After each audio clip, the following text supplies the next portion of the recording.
que tiemble el Estado, los cielos, las calles, que tiemblen los jueces y los judiciales. Hoy a las mujeres nos quitan la calma, nos sembraron miedo, nos crecieron alas. A cada minuto de cada semana nos roban amigas, nos matan hermanas, destrozan sus cuerpos, los desaparecen. No olvide sus nombres, por favor, señor presidente.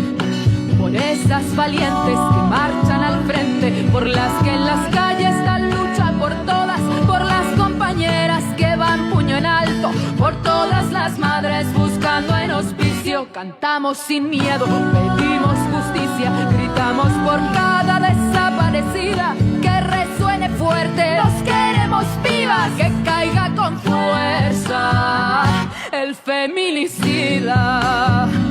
Yo todo lo incendio, yo todo lo rompo. Si un día algún fulano te apaga los ojos, ya nada me engaña, ya todo me sobra. Si tocan a una, respondemos todas. Soy Ámbar, soy Sofía y soy Antonia. Soy Fernanda, Návila, Erika y Gabriela. Soy la niña que subiste por la fuerza. Soy la madre que ahora llora por sus muertas. Y soy esta que te hará pagar las cuentas.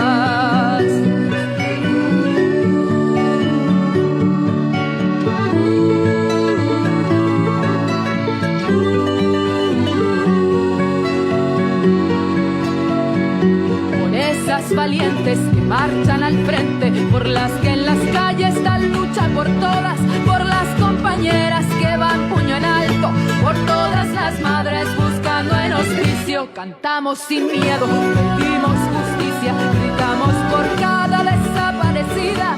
Que resuene fuerte, los queremos vivas, que caiga con fuerza el feminicida.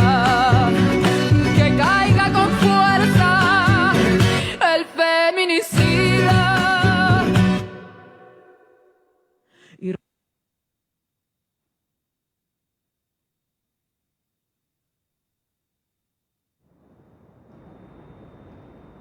Bueno, buenas noches a todas las amigas y los amigos que están por ahí.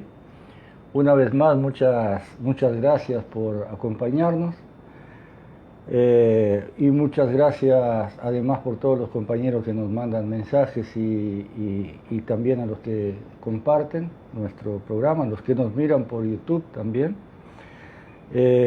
Así que el agradecimiento y bueno, arrancamos con el programa del día de hoy, Wilder. Me voy a referir brevemente a la música que elegimos para el comienzo del programa, Canción Sin Miedo. Hay muchas versiones, elegimos una de una chilena, Vivir Quintana, y nos pareció buena porque está bien clara la letra, como para que se entienda claramente lo que dice, cosa que no pasaba con otras versiones que vimos por ahí, con corales y eso. Así que elegimos esa música porque anteayer, el 25 de noviembre, como habrán visto los compañeros y las compañeras que nos acompañan acá en la página, Convocatoria estuvo presente en las dos manifestaciones que ocurrieron acá en la frontera Rivera-Livramento, convocadas por las compañeras de organizaciones de mujeres y feministas, luchadoras, y las acompañamos y registramos ahí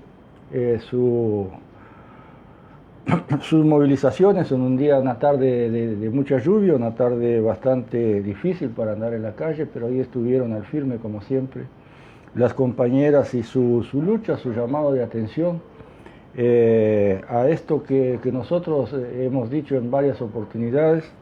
Con todo respeto acompañamos, no nos gusta opinar porque estamos esperando la oportunidad para que venga alguna de ellas. Simplemente como hombres opinamos que esa verdadera revolución que están haciendo las mujeres, emancipadora, igualadora, nos termina por liberar a todos. Y como hombre lo expreso en el sentido de que su lucha, la lucha de la mujer y su llamado de atención a toda la sociedad, a las inequidades, a las injusticias que desde la historia conocida sufren las mujeres, terminan ellas con su lucha liberando a todas las sociedades, sacándonos del lomo a todos culpas y responsabilidades inventadas por pertenecer a un determinado género.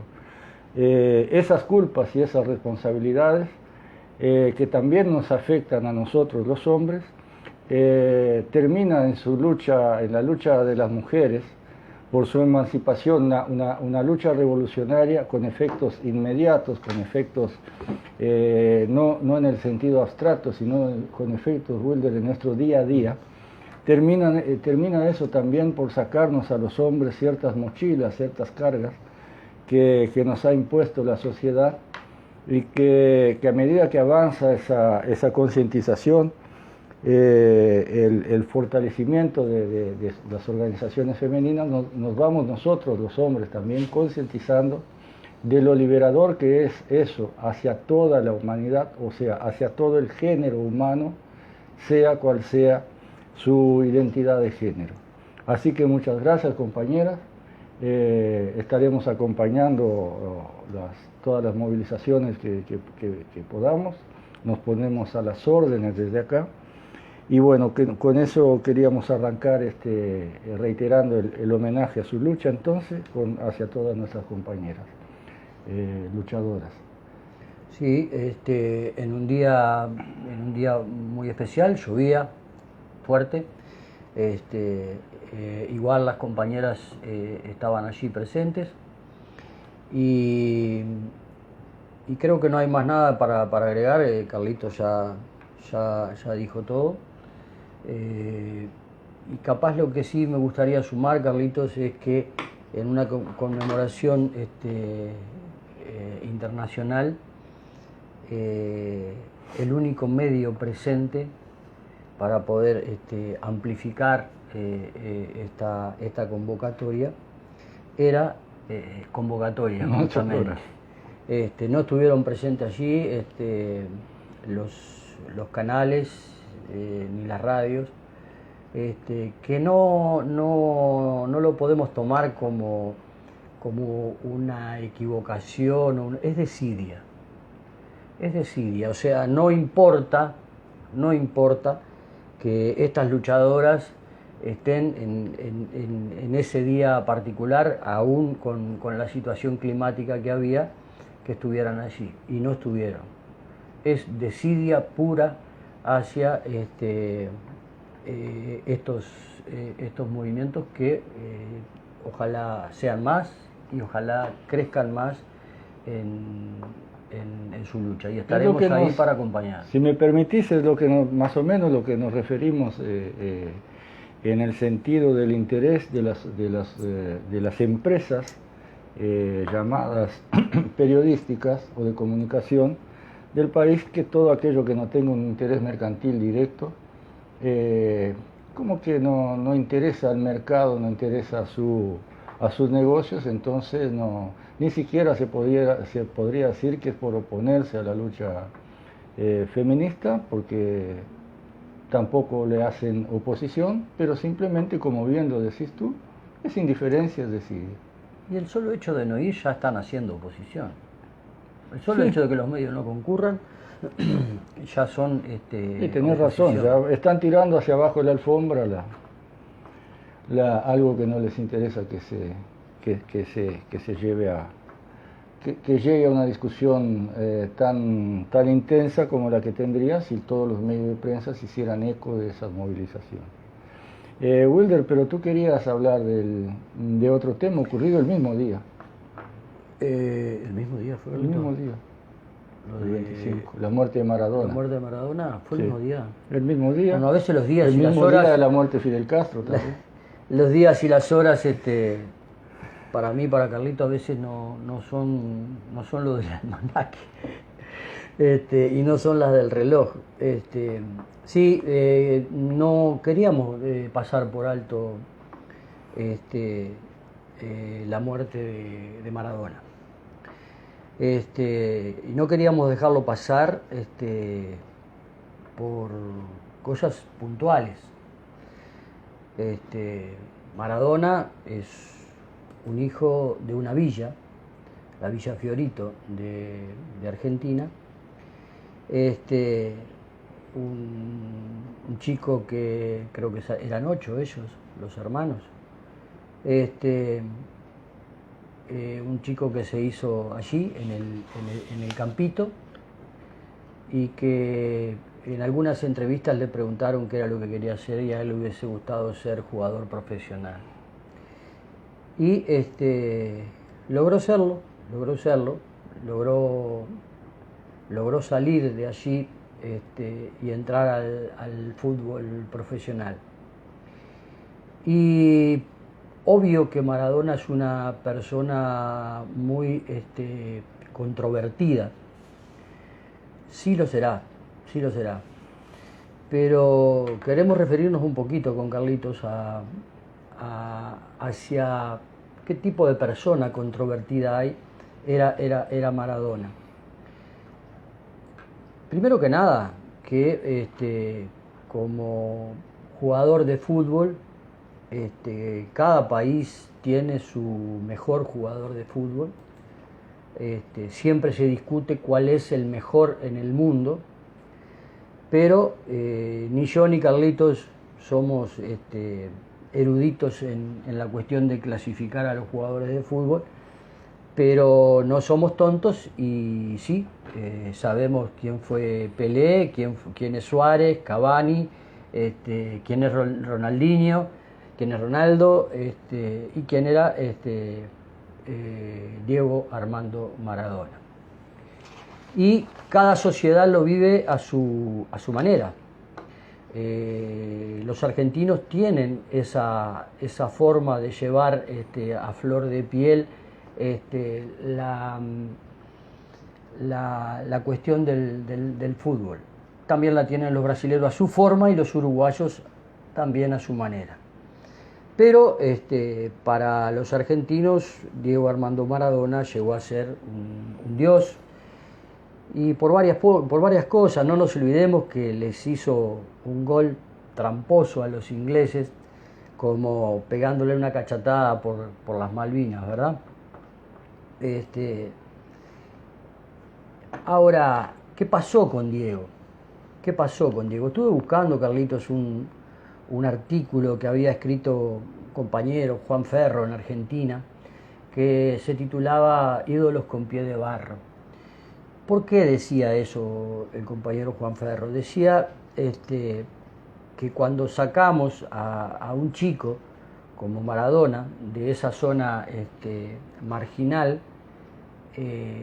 la educación que tuvo, puede haber tenido valores, puede haber tenido buena educación, pero faltaba toda la cuestión de alimentos y de buena vida que deberíamos de tener todos los seres humanos en el mundo. Que él, hoy Carlitos me hacía acordar porque apareció mucha información sobre una entrevista que le hicieron en Europa, que le preguntaron de dónde era él, y él tuvo que explicar que era de una villa, ¿verdad? Donde... Una villa, como dijo, de un barrio privado. De un barrio, él vivía en un barrio privado.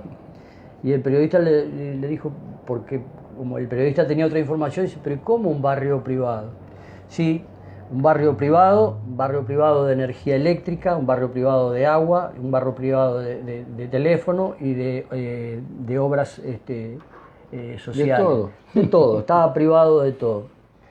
Pero cuando Maradona empieza su carrera, y empieza como toda carrera de un futbolista, de un buen futbolista como Maradona, empiezan a haber mucho dinero. Y cuando hay mucho dinero, hay muchas pirañas que al no tener un manager que maneje toda esta cuestión, no solo la económica, sino que le indique los pasos a dar, o con quién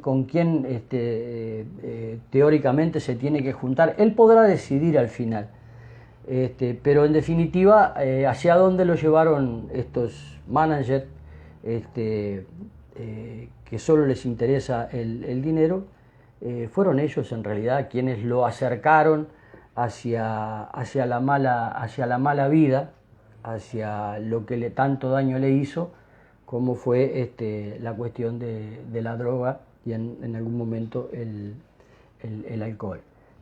Son ellos. O sea, podríamos todavía tener a un Diego Armando Maradona, posiblemente todavía con vida, si no hubiese llevado si no hubiese sido conducido por estos carcamanes económicos que tienen un olfato especial, Carlito.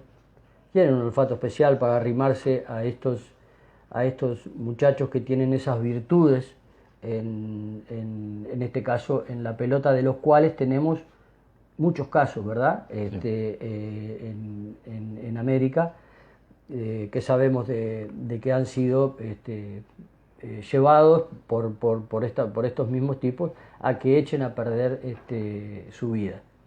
Pero realmente desde acá mandamos un saludo a todos los amigos y compañeros argentinos que nos ven, con los cuales nos sentimos también nuestro pésame por este deportista, que realmente para los argentinos ha sido lo mejor del mundo, es Dios,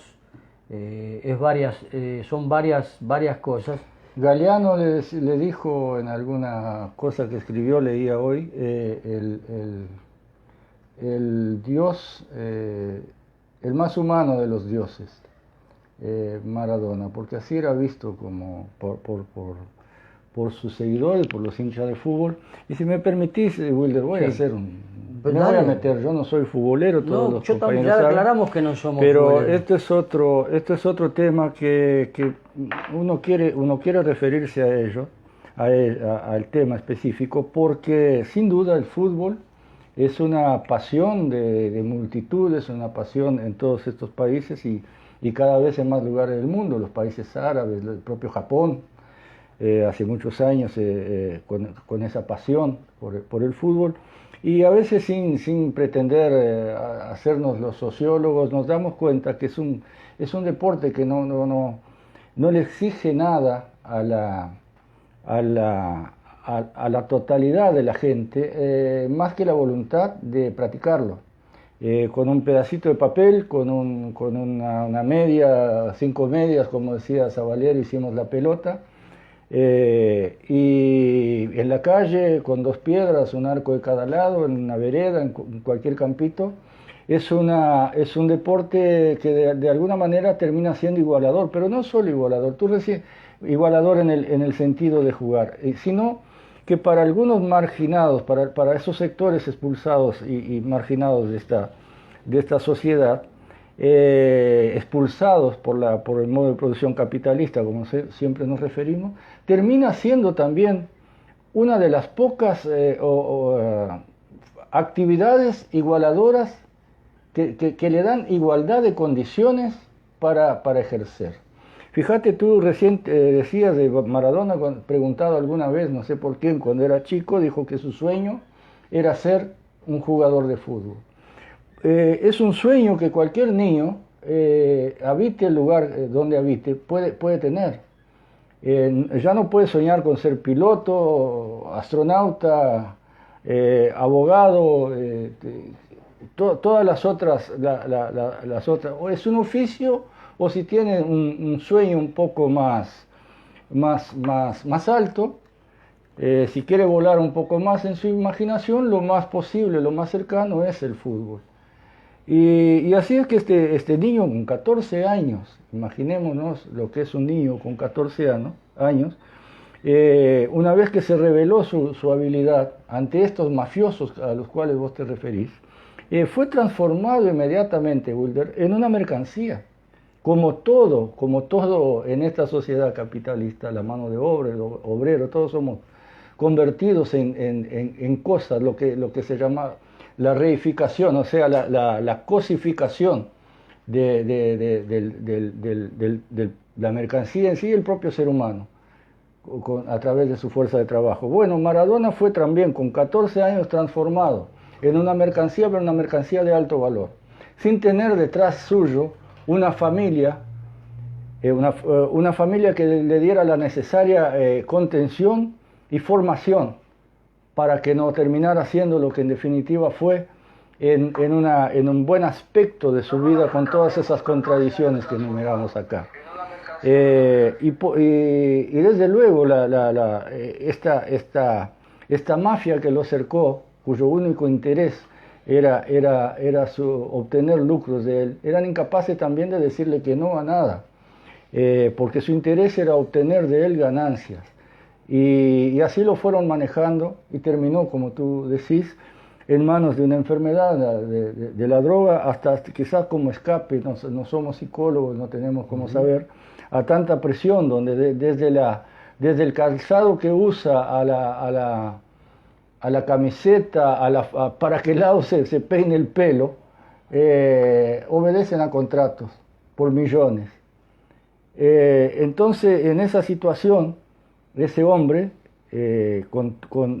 proveniente de ese sector social tan poco privilegiado que explicábamos, terminó revolviéndose como pudo en la vida, sin la mínima capacidad para manejar todo lo que le estaba pasando. Pero dentro de todo esto, Wilder, lo que estoy narrando es una cuestión común a un montón de deportistas, a un montón de jugadores de fútbol. En el mundo del boxeo también se ve mucho, pero la gran diferencia que tuvo Maradona es que eligió un lado de la vida para estar. Maradona eligió el lado Fidel Castro, eligió el lado Che Guevara, eligió el lado eligió el lado de la rebeldía a Chávez, eligió el lado de la rebeldía hacia el poder establecido en el mundo. Al poder de la FIFA. Enfrentó a Blatter, presidente de la FIFA, sí. Corrupto hasta la médula. Sí, Blatter, ¿no? Exactamente. Ese mundo de esa mafia que gira en torno al fútbol, el argentino, que no me acuerdo el nombre, el uruguayo, hace unos años sí. También, yo no manejo los nombres porque, discúlpenme, no soy seguidor del fútbol, pero desde el lado humano se explica esto. Ahora, el lado que eligió Maradona en su vida es lo que hace. A nuestro modo de ver, estuvimos charlando hoy, la diferencia, porque de ahí salieron Pelé, de ahí salió, de ese mismo sector de la sociedad salió Ronaldinho Gaúcho, salió este otro, allá más de arriba, el otro Ronaldo, y esos optaron por otro lado, por el otro lado, exactamente. Por el lado Bolsonaro, por el lado Trump de la vida.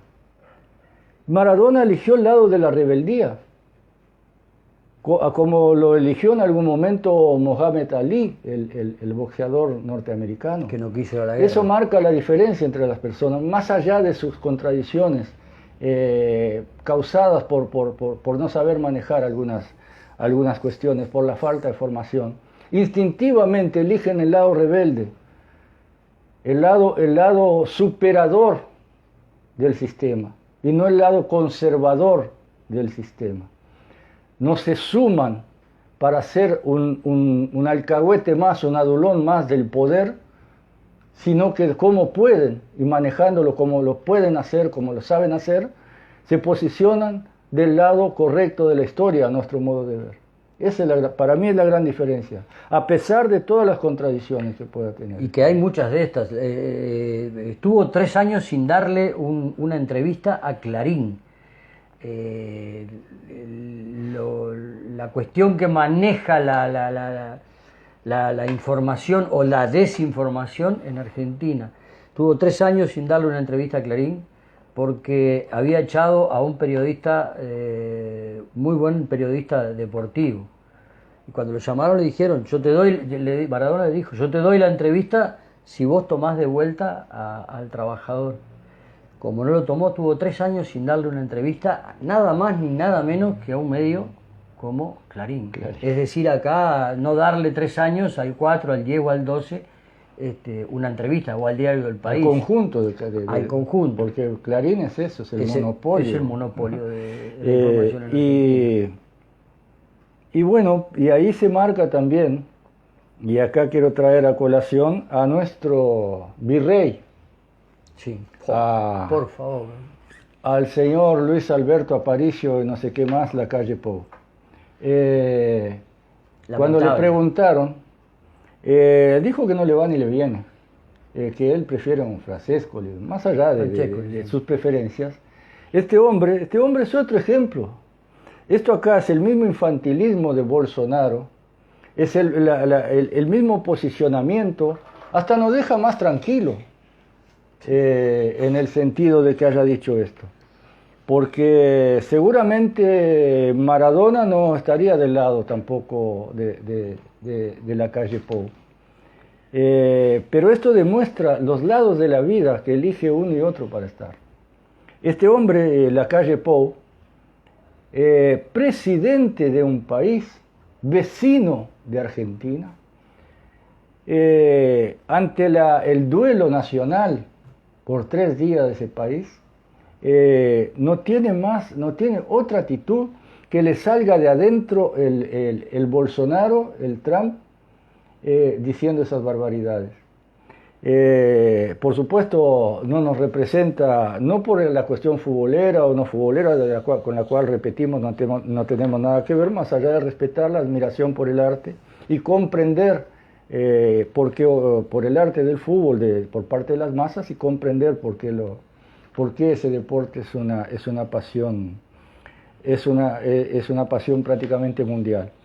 Pero leía hoy también, porque en algún momento alguien se refirió a esto, y acá también se ve la diferencia entre personajes.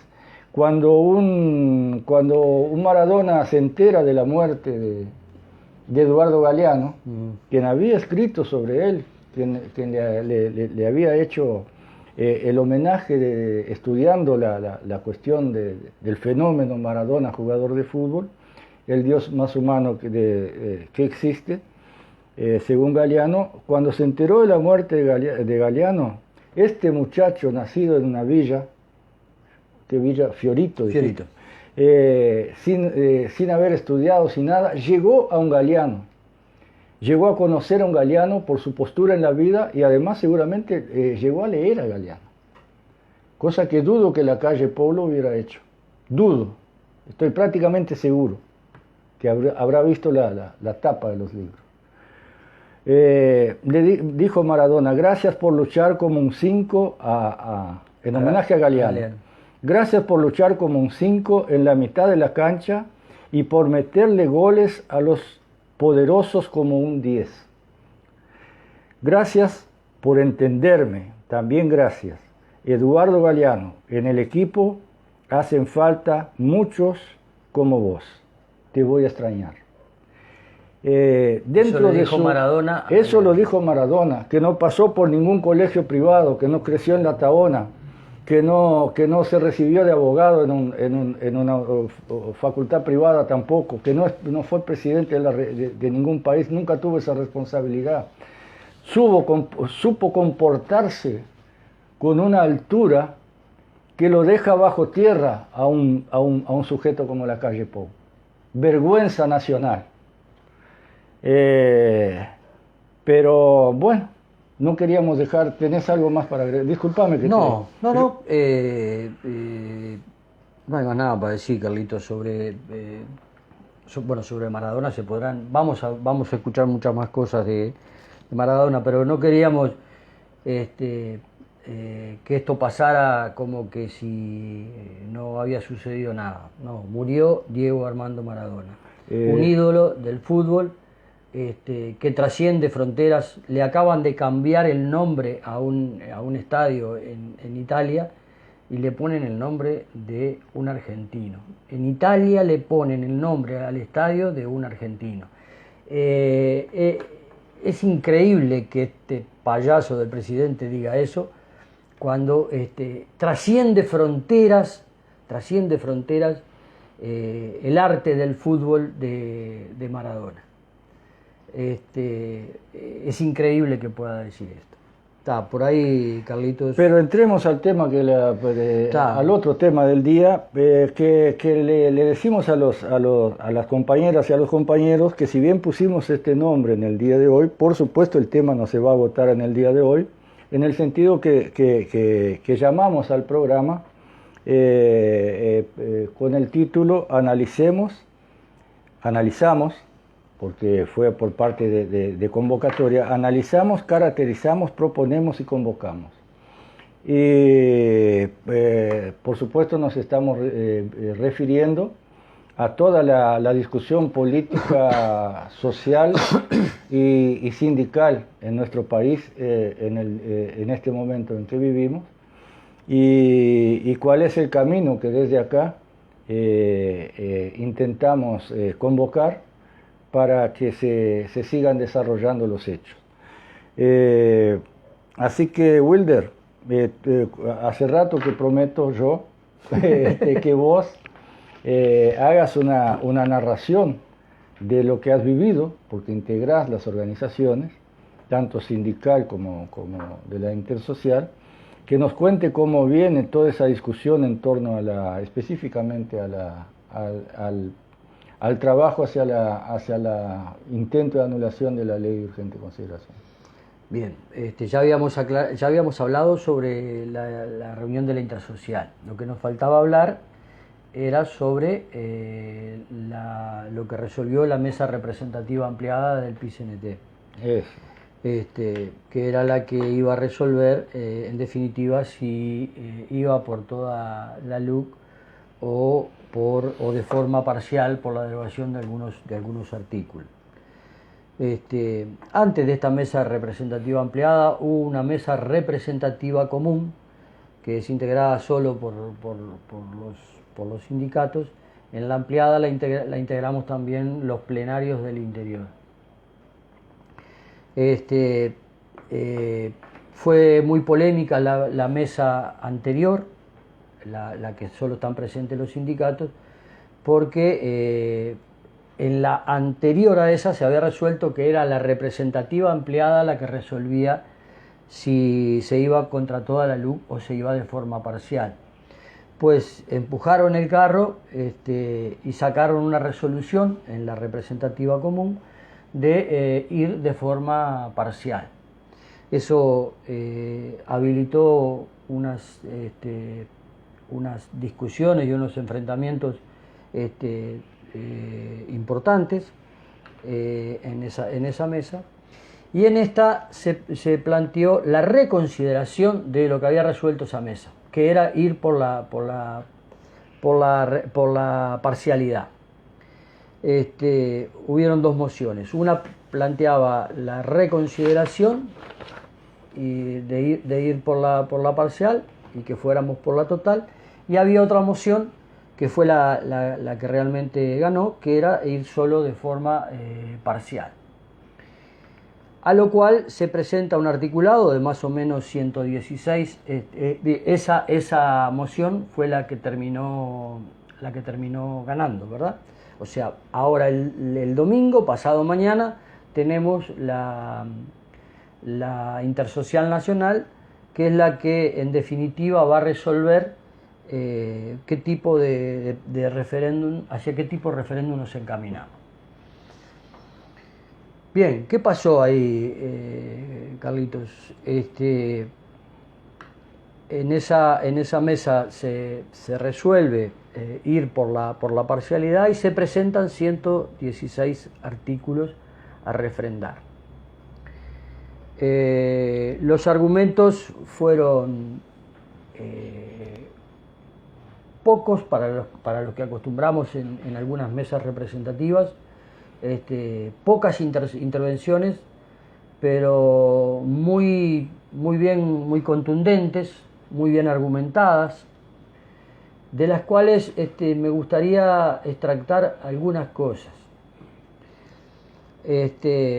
Por ejemplo, de la parte de los compañeros sindicales que van por la parcial, el argumento que utilizaban era que no habían sido expresadas en la intersocial por parte de quienes vamos por la derogación total, cuáles serían los artículos a refrendar. Que no éramos los que vamos por la total, no teníamos que ir a argumentar por cuáles elegiríamos ir, porque nosotros íbamos por toda. Los que tenían que argumentar por la parcialidad y por cuáles eran los artículos a refrendar eran ellos. No, y principalmente, creo yo, Wilder, ¿por qué no oponerse a alguno de esos artículos? A esa parte, ¿cuáles son las cosas buenas contenidas en esa ley? Si alcanza a ver, yo tengo por acá el número de artículos que al final quedaron en definitiva en la ley de urgente consideración, 476. O sea que hay 476 temas, habían urgentísimos en el país para ponerlo en una ley de urgente consideración, que como muchas veces dijimos acá en la Constitución, se planteó para otra cosa. Esto es un programa de gobierno, aliado al presupuesto presentado ahora, en una ley de urgente consideración. Pero además, no me quiero extender, voy a hacer dale, Tú decís que son ¿cuántos los que oficialmente? 116. 116, bueno, esos más de 300 artículos que no se tocarían en ese sentido, no se los cuestionaría a través de un referéndum, ¿qué tienen de bueno? Esta es la explicación que nos deben. Bien, te voy a explicar parte de eso. El argumento que se utiliza es que la intersocial lo que pretende es que haya algún tipo de consenso en esto para que no se escapen fuerzas que puedan apoyar este referéndum. Cuando decimos eso, estamos diciendo que el Frente Amplio no se haga a un costado y que también sea parte de este referéndum. Pero ya de los 116 ya hay 6 artículos con los cuales el Frente Amplio, no está de acuerdo con derogar. Y acá quiero poner la expresión de una compañera que también apoyaba la derogación total, que le cuestionó al resto de los compañeros que se hacían eco de la cuestión esta de que el FA, de no molestar mucho al FA en artículos que el FA no quiere derogar. La compañera esta les preguntó cómo es posible que el Frente Amplio haya encontrado en una ley de urgente consideración que el Frente, en figuras principales del Frente Amplio, dijo que era anticonstitucional, igual se sentó en el Parlamento a votar esta ley. ¿Cómo es posible que el Frente Amplio haya encontrado en ese articulado de casi 500 en esa ley de casi 500 artículos, haya encontrado 350 artículos que son potables o viables para el país? Tuvieron 15 años, dijo la compañía, tuvieron 15 años. Y tiene que venir un gobierno liberal, antidemocrático, represivo, como es este, hacer las leyes que ellos no pudieron hacer en 15 años? El silencio fue total, Carlitos.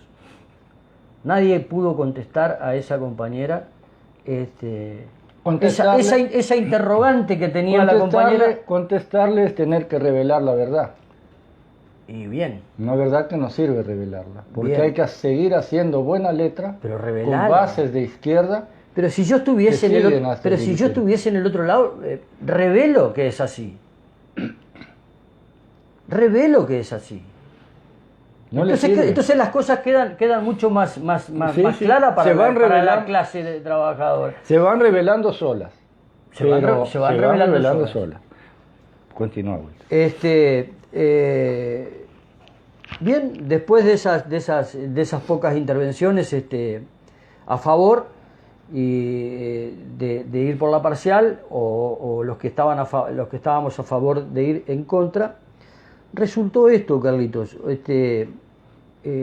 Algún compañero allí que iba por la parcial, que iba por la total, cuando tomó la palabra, el compañero que iba por la derogación total, dijo que esta ley era antidemocrática, autoritaria, represiva, regresiva, que apuntaba al gatillo fácil, privatizadora y extranjerizadora, que hay un enorme ataque a la educación, que era patriarcal, excluyente, concentradora, y algunos otros adjetivos. Algunos otros adjetivos.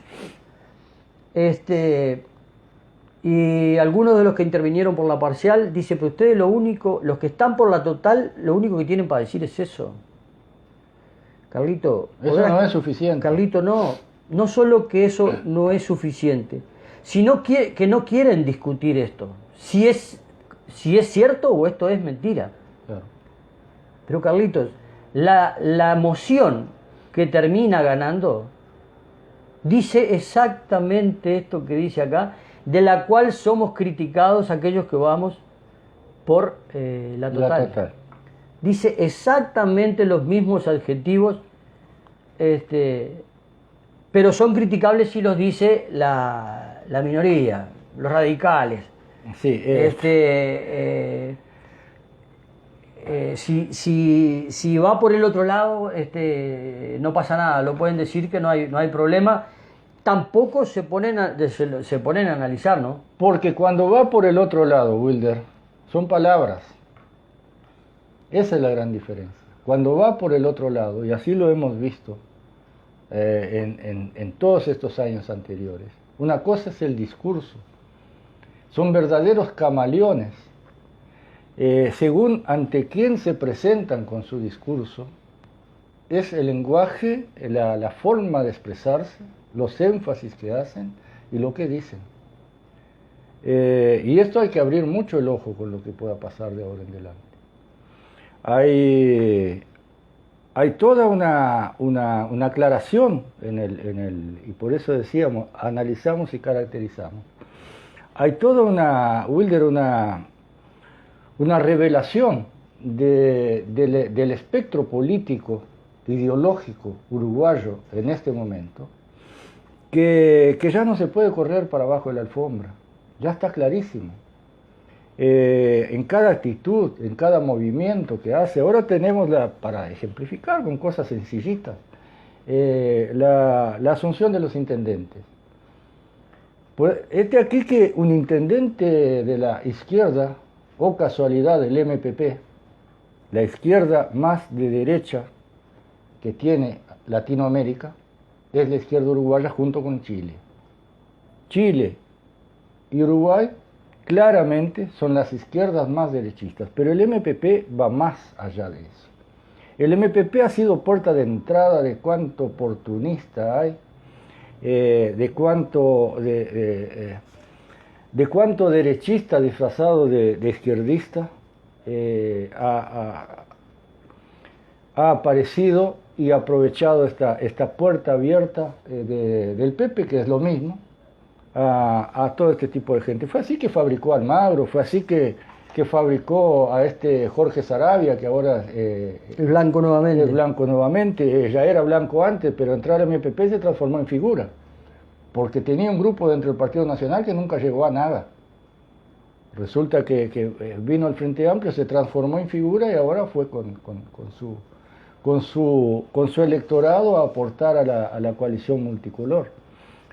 O sea, el MPP ha sido creador de estos personajes y de estas organizaciones, como lo es Cabildo Abierto, el fascismo unido de Uruguay y militar, fundamentalista religioso también. Esta fue la obra del MPP en la izquierda uruguaya, innegable ya a esta altura. Mujica y su general, como dice él, al que le pide que no se vaya a la coalición, al que formó, al que organizó como partido, y que ahora le da consejos y le levanta centros, ya son cosas escandalosas a esta altura. Y bueno, ese es el espectro político uruguayo en este momento. Gobierno y oposición solo funcionan como gobierno y oposición en sus disputas por caracteres electorales y de intereses electorales y de participación en la administración del sistema. Por eso decíamos lo de la LUC, que tú analizabas ahora, Wilder. Cuando esta compañera preguntó qué tiene, por qué durante 15 años, y esto es tan importante, ahora el Frente Amplio apoya 350 artículos, 360 artículos de la ley de urgente consideración, ¿por qué no los instrumentó antes? No los instrumentó antes porque estaba todavía disimulando, y porque estábamos viviendo económicamente el país otra época, en una época de vacas gordas, como ellos mismos admitían, mientras la crisis capitalista en otros lugares del mundo se acentuaba, Uruguay por coyunturas internacionales, lo que vendía todavía estaba bien cotizado en el mercado y podía obtener divisas de ahí. Entonces era un poco más fácil en época de vacas gordas repartir algunas migajas y llevar un gobierno capitalista un poco más aceptado por la masa. Aunque por supuesto sigue expulsando gente, sigue, como siempre repetimos acá, no voy a volver a esto.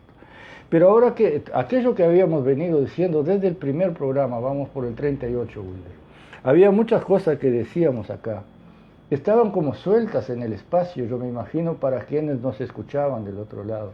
Posiblemente. Cuando salimos a decir desde el segundo programa, cuando empezamos con el tema de la LUC, que levantamos como consigna desde acá, atrevidamente, que el Frente Amplio se debía negar a discutir esta ley de urgente consideración, que venía a modificar todo el pacto social, el acuerdo entre clases en Uruguay, la convivencia entre los uruguayos, que venía a atropellar derechos, a entregar a los intereses privados, y que además todo lo nacional, todo lo público, y que además era anticonstitucional no solo por el articulado, sino por la extensión de esta ley que en algún momento llamaron ómnibus y que tú le decías tren. Sí, ya es un tren. Porque eran y de alto poder la locomotora, ¿no? Sí. Arrastraba un montón de vagones. Y bueno, decíamos eso y quedábamos como, ¿por qué? Bueno, ahora se van evidenciando a cada día que pasa. Había muchas cosas que decíamos acá, claro, los programas duran una hora, nadie se va a poner a mirarlos todos, pero el otro día hicimos una recopilación de algunos pasajes de programas anteriores para que se vea de qué se trata esto, están por ahí también. Para que vean cómo muchas cosas que decíamos en aquel momento ahora se evidencian y ahora por suerte lo están diciendo otros compañeros, que en aquel momento no lo percibían o creían que se podía revertir eso de esa forma y no la salían a pelear. Bueno, eso está pasando. La caracterización que podemos hacer de este estado de cosas en Uruguay, tanto de la cuestión sindical como de la cuestión política, es que estamos viviendo una época de aliados, de cúpulas aliadas pertenecientes a una misma, a un mismo interés de clase y a un mismo plan de gobierno, a un mismo plan capitalista de gobierno, sea cual sea de los dos sectores que estén en el gobierno.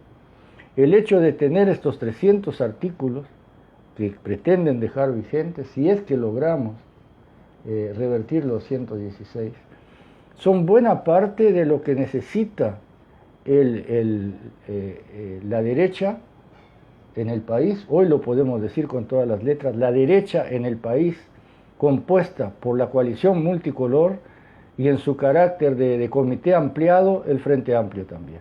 Uso esa expresión porque es muy usada por los militantes en las reuniones de PCNT, plenarios de carácter ampliado. De carácter ampliado. Bueno, acá se trata de un gobierno llevado adelante por una coalición de varios partidos, los multicolores, que cuando hacen sus plenarios ampliados es integrado el Frente Amplio a él. O sea, es un conjunto de representantes de los intereses burgueses al mando del país y en la oposición de este país, en las cúpulas de la oposición de este país. Y acá tenemos que entrar a lo otro. Entonces, ¿qué hacer? Desde acá hemos venido desde el principio, y por eso le pusimos el nombre del programa, convocando. El mundo no se termina acá, por supuesto, de esto se trata la lucha política. Hemos caído en una maniobra. Esa maniobra fue exitosa. La burguesía, ante el desgaste de sus partidos tradicionales, logró hacerse con la dirigencia del Frente Amplio y hoy vemos a un Yamandu Orsi enamorado de Luis Lacalle Pou, invitándolo a su asunción de gobierno. Parece que Andrés Lima es alto también. Vemos al dirigente máximo del principal, electoralmente, la fuerza política principal del Frente Amplio, enamorado de Manini Ríos y comportándose como enamorados. Y bueno, de eso hay que tratar de revertir. Y para tratar de revertir, tenemos que partir de la caracterización correcta del momento que estamos viviendo. No podemos cuantificar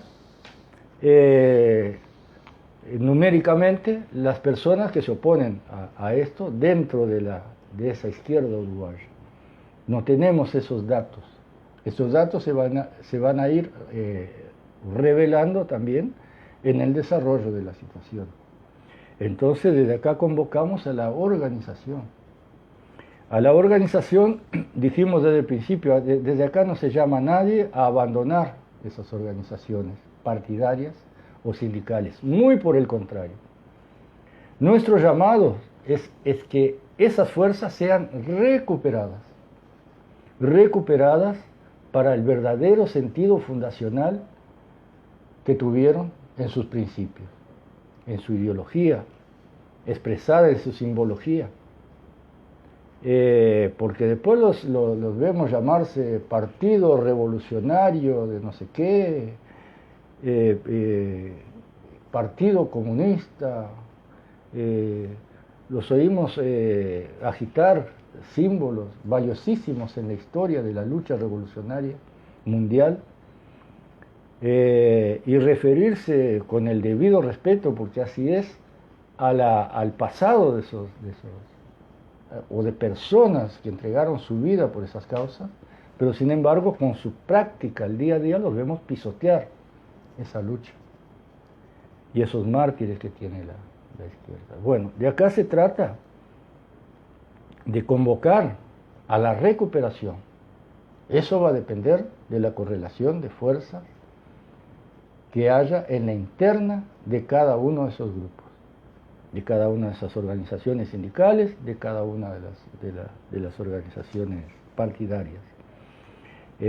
Porque si bien las organizaciones obreras, las organizaciones sindicales, tienen un peso enorme en todo el rumbo que pueda tomar un país, ya que sobre los hombros de los trabajadores se descansa todo el funcionamiento del país. Eso solo puede ser llevado adelante en el sentido político a través de los partidos. Y bueno, en primer lugar, nuestro llamado, nuestra convocatoria es a la lucha en la interna por parte de los compañeros para el rescate de esa ideología declarada por los partidos políticos. El rescate de la lucha obrera declarada por las organizaciones sindicales.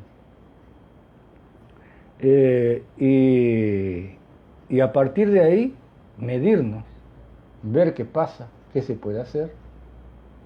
Si somos tan minúsculos numéricamente los izquierdistas y los revolucionarios de este país, o si podemos desde adentro de esas organizaciones revertir la situación. De poderlo hacer, tenemos unas preciosas herramientas que facilitan la lucha y los cambios necesarios para corregir la tremenda injusticia social que día a día se va acentuando en este sistema, y pelear por una etapa que supere esto, por una sociedad post-capitalista que pueda ir dando sus luchas y sus reformas necesarias para llegar a eso. Si perdemos, si ese sector es tan ínfimo y tan minoritario dentro de las organizaciones partidarias y sindicales, bueno, habrá que ver, habrá que a partir de ahí hacer nuevos análisis, llegar a nuevas conclusiones, caracterizarlo con una idea más acabada de la correlación de fuerza y ver qué se hace en este sentido. Desde acá de convocatoria, por supuesto, estamos a la orden, no para ir adelante de nada, sino para ir donde nos ponga, lado a lado, y ayudar en lo que podamos en esa lucha. Y bueno, porque si seguimos en este camino, el resultado ya lo conocemos. Si para la mayoría de los uruguayos es normal, es aceptable que la sociedad siga siendo como hasta hoy es en este país, en esta región y en el mundo, bueno, las consecuencias seguirán siendo las mismas. Los incluidos se tendrán que seguir encerrando en sus jaulas con tecnología de primer mundo. Los semi-incluidos, los que estamos con una pata dentro y otra afuera, que somos los que más convivimos con el resultado de la injusticia social, que es el aumento de la delincuencia, los que tenemos que convivir en nuestro día a día, como ya hemos expresado acá, vamos a tener que seguir sufriendo esas consecuencias. Y los excluidos seguirán siendo muertos civiles en esta sociedad, en un número creciente, seguirán siendo estos excluidos con la única esperanza de que sus hijos lleguen a ser un Maradona, o ganar un 5 de oro, o una quiniela, y esta situación seguirá aumentando. Nosotros, el otro día alguien nos comentó ahí, no me acuerdo el nombre, hizo referencia a que él no entendía por qué hablábamos alguna cosa acá, como hablamos de Perú, de Bolivia, de todo eso, porque decía que estábamos incitando a un estallido social. Mis amigos, desde acá estamos tratando de evitar el estallido social. No confundir estallido social con movilización social. Con levantamiento social. Con levantamiento organizado, inteligente, necesarios, imprescindibles para los cambios. Y con una dirección.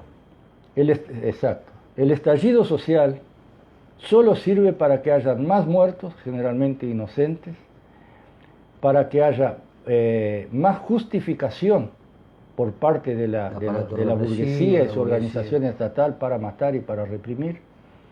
Son globos que se inflan y no sirven para absolutamente nada, incluso cuando tienen niveles medios de organización, como pasó en Chile.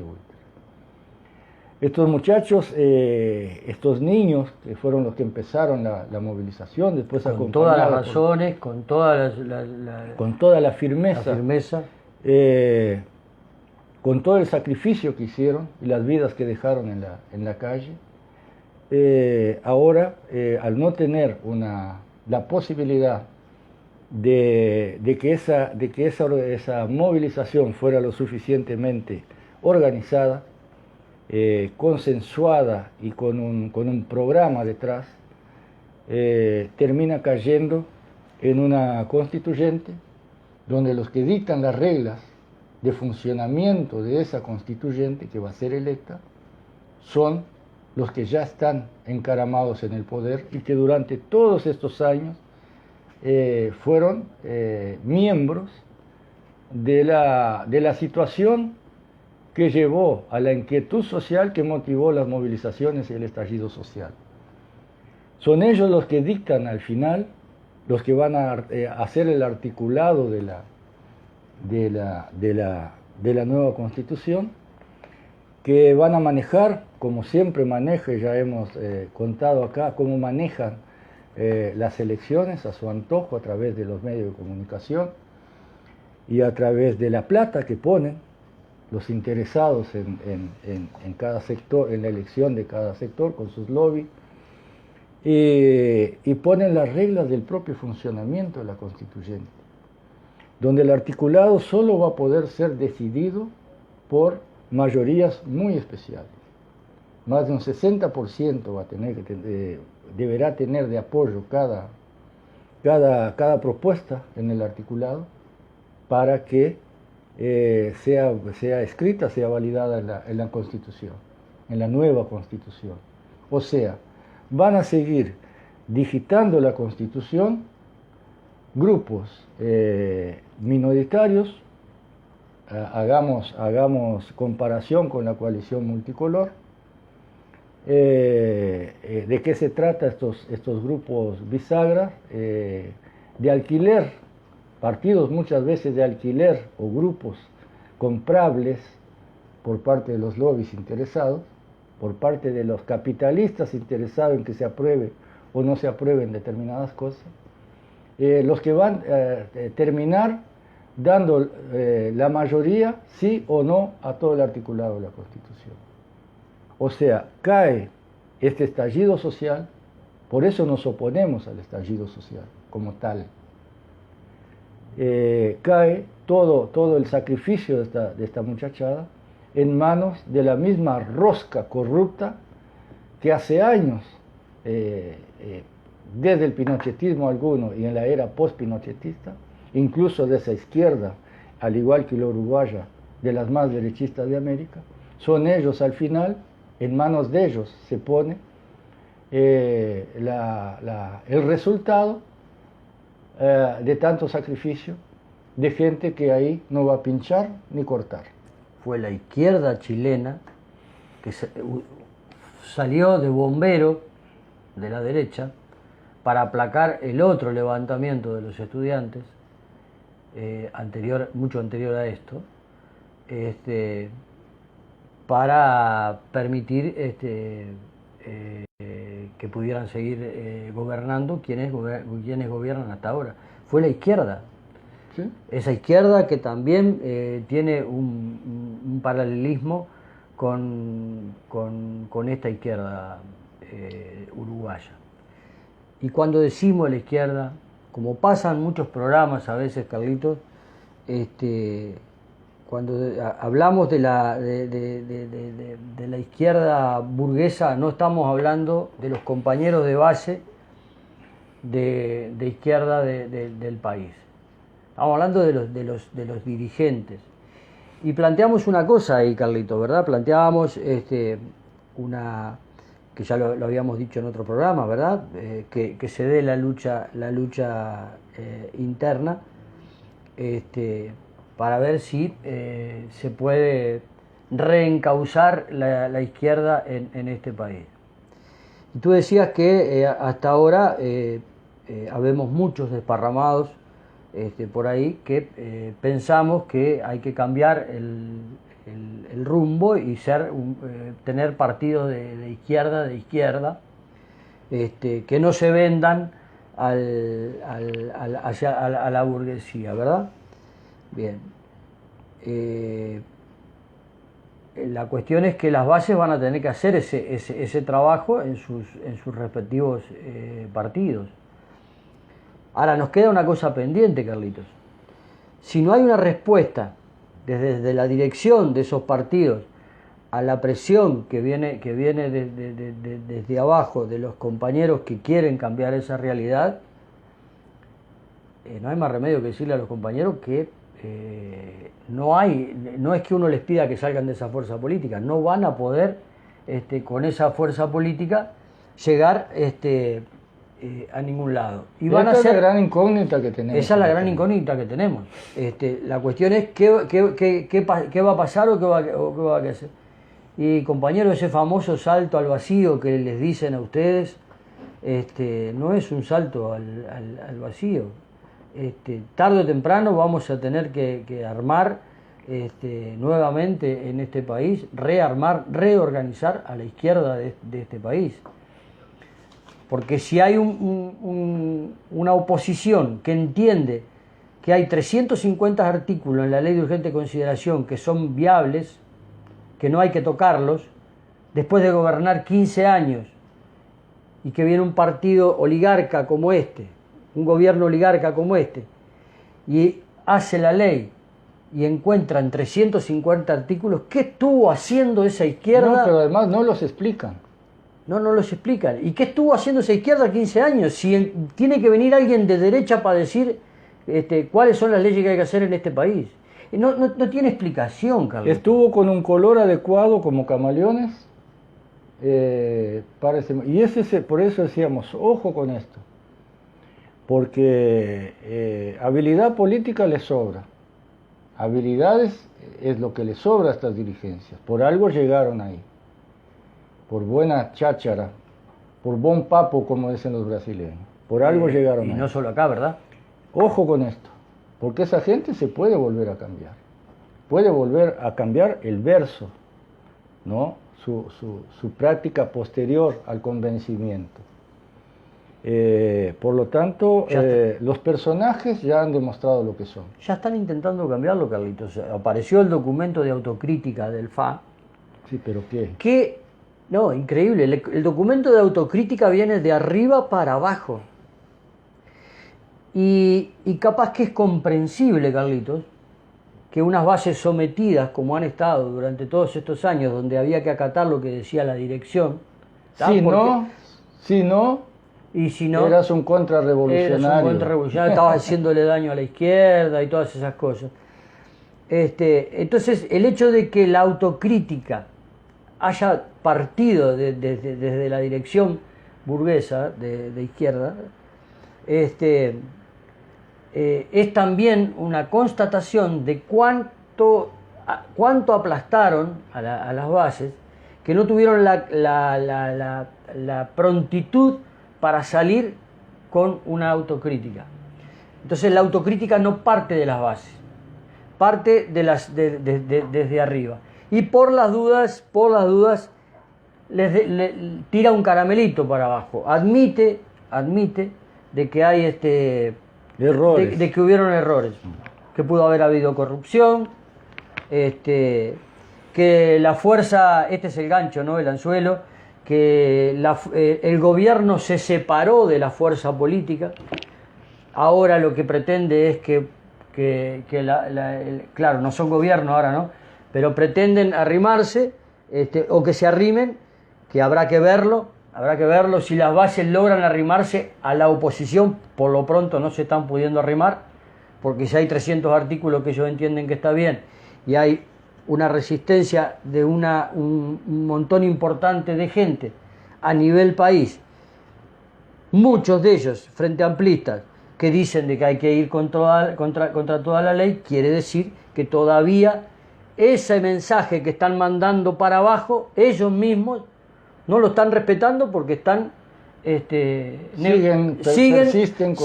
siguen con el mismo trajín que traían antes, pero mandan para abajo una línea diciendo de que están en plena autocrítica de la separación del gobierno de la fuerza política. Porque siguen apostando en su posibilidad de manejar la situación.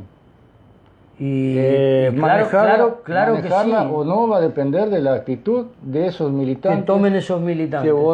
A los cuales respetamos y con los cuales queremos mantener este contacto a través de convocatoria.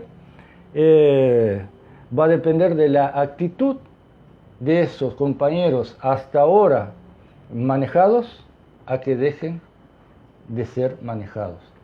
Y que aquellos que en este momento, porque hemos visto mucho eso, salen a hacer muchas veces críticas durísimas contra el procedimiento que fue llevado adelante durante estos 15 años de gobierno, hacen ellos la autocrítica, pero después en su práctica, en su día a día, vos los ves campaña tras campaña, revoleando las mismas banderas, y haciendo campaña por los mismos líderes, que ellos un mes antes dijeron que los habían traicionado. Eso ha pasado hasta ahora. Vamos a ver cómo sigue. Por eso decíamos que no se agota acá. El título del programa es el principio de un rumbo que pensamos tomar con convocatoria desde ahora. O sea, aparte de la explicación del funcionamiento de cada cosa, como hemos venido esforzándonos, tratando de hacer dentro de nuestras limitaciones, cómo funciona el capitalismo, cuál es el verso que nos hacen por hablar en verso, Wilder. Todo esto acá, los que me refería de Orsi y Andrés Lima con la calle, daditos de la mano, conmemorando la democracia, es visto e impulsado por ellos la idea de que esto es un hecho de madurez política del país de Uruguay, en tener un gobierno de derecha y una oposición de izquierda tan armoniosas. Esta armonía se debe a una sola cosa.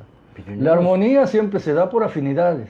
Carlito, pero no se puede dar por discrepancia. Claro, pero esto ya viene de antes, cuando Tabaré fue a la casa del Partido Colorado, Tabaré fue a la casa del Partido Nacional, fueron los respectivos líderes de estos partidos a la casa del Frente Amplio. Es un mensaje que se da y en el cual entienden decir que esa es la democracia.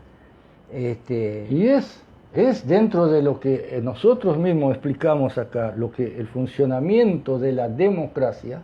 Ellos entienden que sea así y que deba ser así, y que los intereses burgueses, los intereses de las ventajas que gozan los burgueses sobre la clase trabajadora son cosas naturales, y que lo único que se puede hacer en ese sentido es dentro de determinados márgenes que no rompan esas reglas sagradas, administrarlo de la forma capitalista humana más posible, con mayores posibilidades. Como lo dijo Tabaré Vázquez, un capitalismo humano. Entonces, esto que ya fue probado y requete probado en todo el mundo, y que fracasó en todo el mundo, lo quieren seguir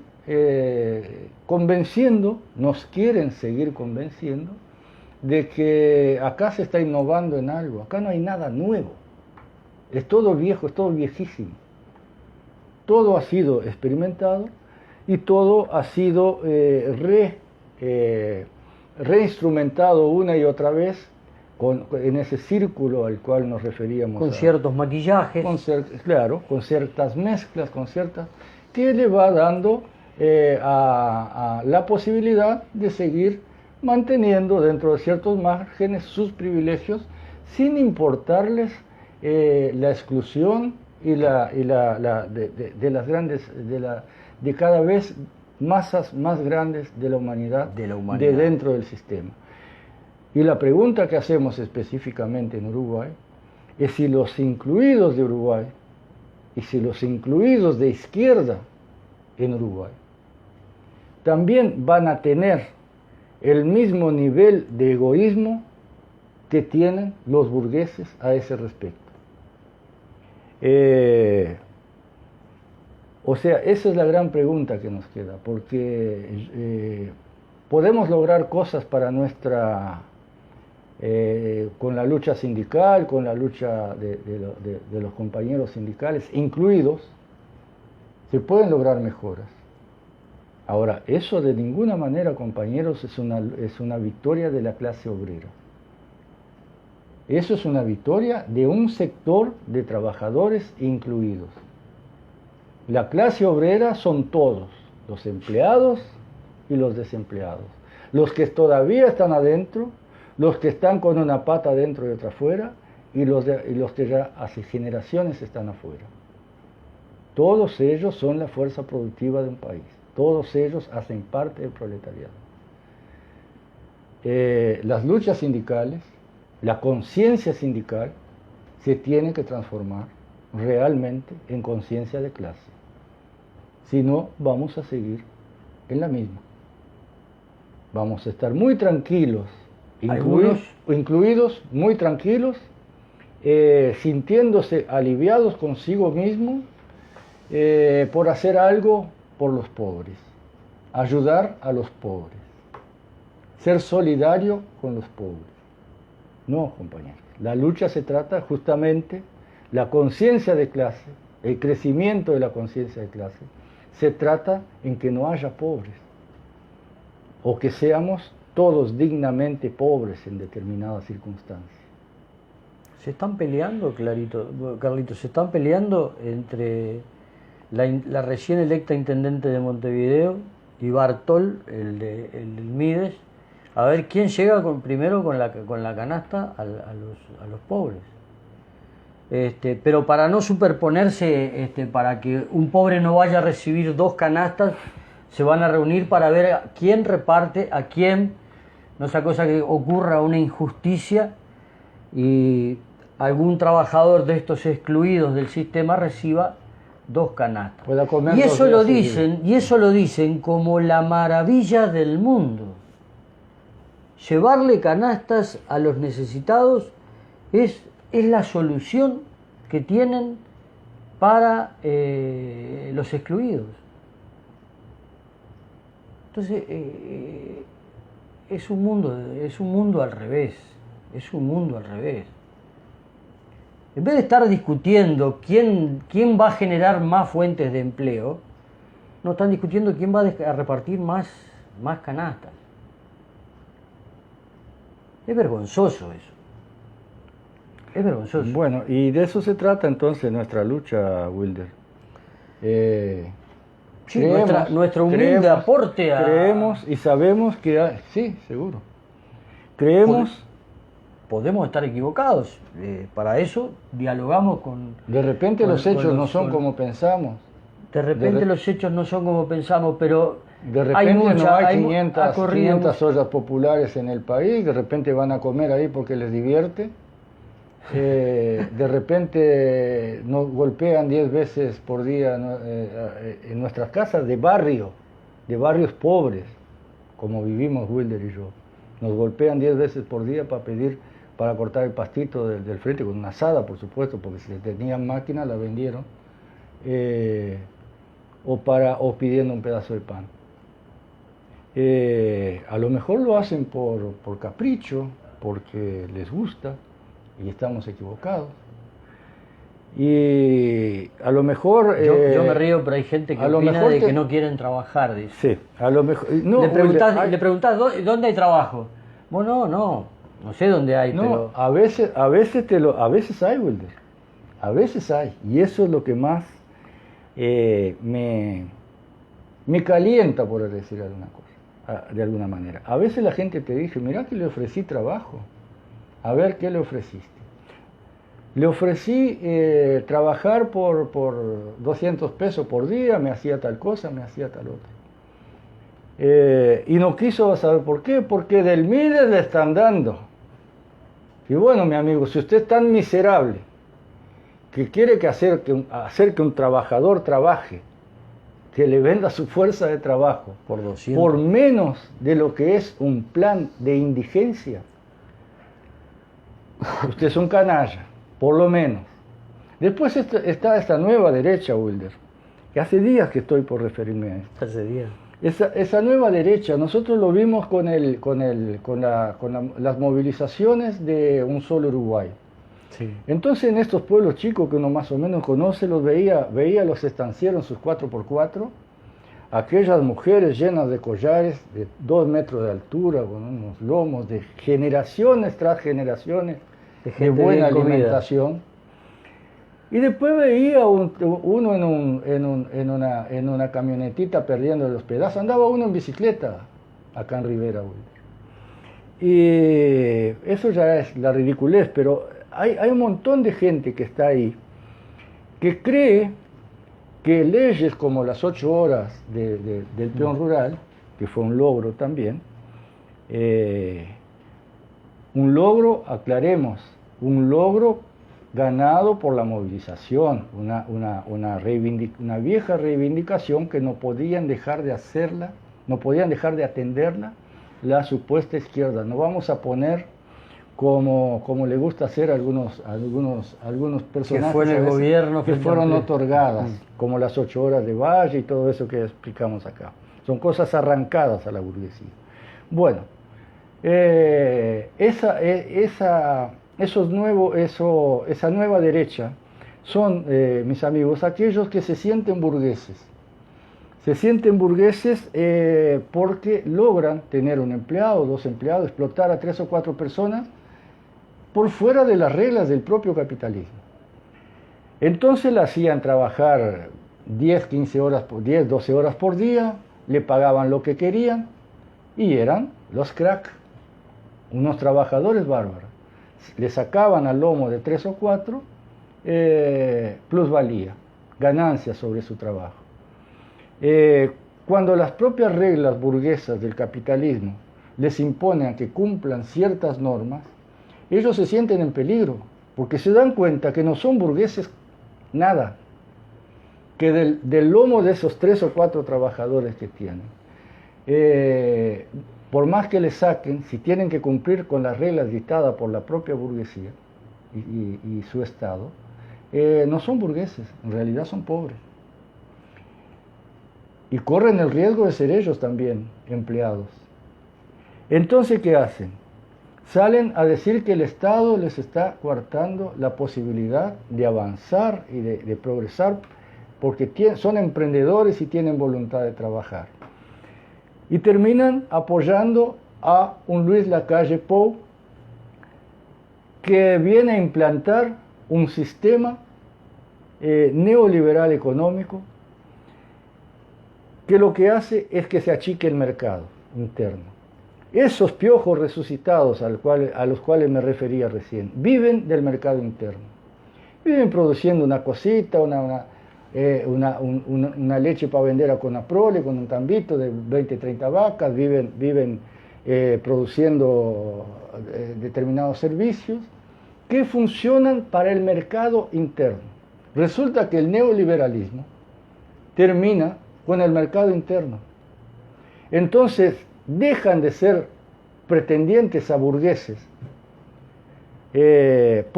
terminan perdiendo su condición de pretendientes a burgueses en un sistema que le exige cumplir con las normas con el trabajador y los laudos salariales, y terminan perdiendo todo al apoyar un sistema neoliberal capitalista que lo único que hace es terminar con el mercado interno y concentrar toda esa ganancia en la mano de los grandes. Entonces, quisieron ser burgueses con uno, no pudieron y van a terminar vendiendo todo lo que tienen y siendo empleados de los que ellos apoyaron. Porque esa pretendida clase media, pequeño burguesa, que es pequeño burguesa porque no logra llegar a ser burguesa, que vive de la viveza y de la explotación de los necesitados,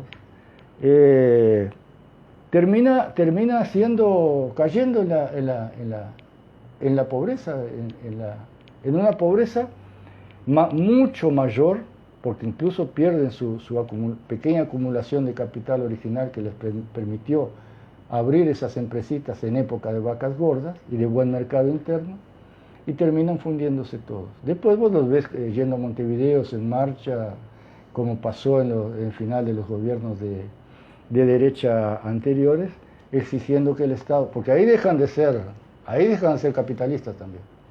Inmediatamente pasan a ser socialistas. Inmediatamente pasan a ser obreros conscientes que el Estado los tiene que ayudar porque tiene que perdonarles la deuda porque son trabajadores. Socialicemos nuestra deuda. Ahí dejan de lado el libre mercado, el emprendimiento, la propiedad privada, el derecho a explotar a los demás. Ahí no, ahí pasan a ser todos socialistas. Y bueno, este fenómeno se da y se va a seguir dando mientras la conciencia no sea la necesaria para instrumentar las reformas que terminen con toda esta payasada. Es una trágica payasada. De la cual ya hablamos. Sí, la generación de conciencia. Es una trágica payasada. La conciencia de clase. Pues la conciencia de clase no es el hecho de saber que perteneces a una clase. La conciencia de clase va bastante más allá de eso. La conciencia de clase es saber que la única forma que se tiene de superar, de pasar a una sociedad que supere esto, es la que los logros sean realmente para todos. Para todos, permanentes, y para que sean así es una lucha permanente. Y controlados permanentemente, para que no caigan en manos de estas burocracias oportunistas dentro de los sindicales y de estas dirigencias camaleónicas dentro de los partidos de izquierda. Bueno, pero es con la esperanza de que todavía esa chispita que queda en de resistencia ante todo esto en el país, la podamos entre muchos ir soplando para que se transforme nuevamente en aquella llamarada que impulse a la emancipación de las mayorías del pueblo, es que llevamos adelante este proyecto. Y por hablar en llamarada vamos a despedirnos con Daniel Biglietti. Me parece bien. Muchas gracias, amigos, gracias por estar ahí. Les agradecemos de antemano si lo pueden compartir y mandarnos sus pareceres. Y nos encontramos o el próximo viernes o antes. Capaz que sí, veremos a ver lo que pasa el domingo.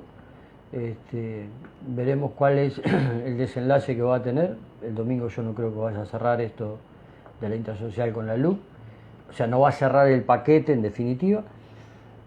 Así que veremos cuál es la información que tenemos para compartir con ustedes después del domingo, y ahí veremos si no hacemos un llamado de convocatoria nuevamente antes del viernes. Programa especial.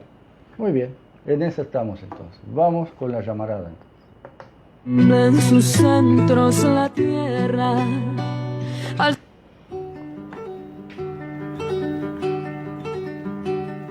Laray, laray, laray, laray, laralero.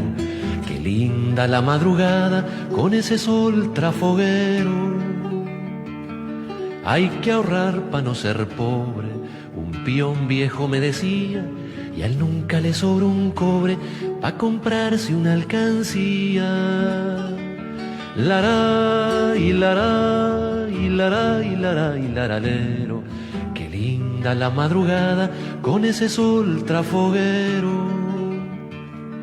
Bichito guapo el hornero, trabajador como un peón, no necesita dinero y a más no tiene patrón.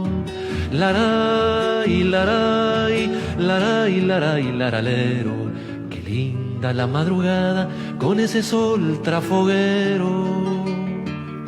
El sueldo de un peón carrero nunca se debe aumentar, pa' que valore al dinero y no aprenda a malgastar. Lara y lara y lara y lara y laralero, qué linda la madrugada con ese sol trafoguero. Los peones, dijo un doctor, no son hombres delicados, a ellos no le hace el dolor porque están acostumbrados. Lara y lara y lara y lara y laralero, qué linda la madrugada con ese sol trafoguero. Qué linda la madrugada con ese sol trafoguero. Cuando se haga llamarada va a alumbrar al mundo entero. Lara y lara y lara y lara y laralero, qué linda la llamarada alumbrando al mundo entero.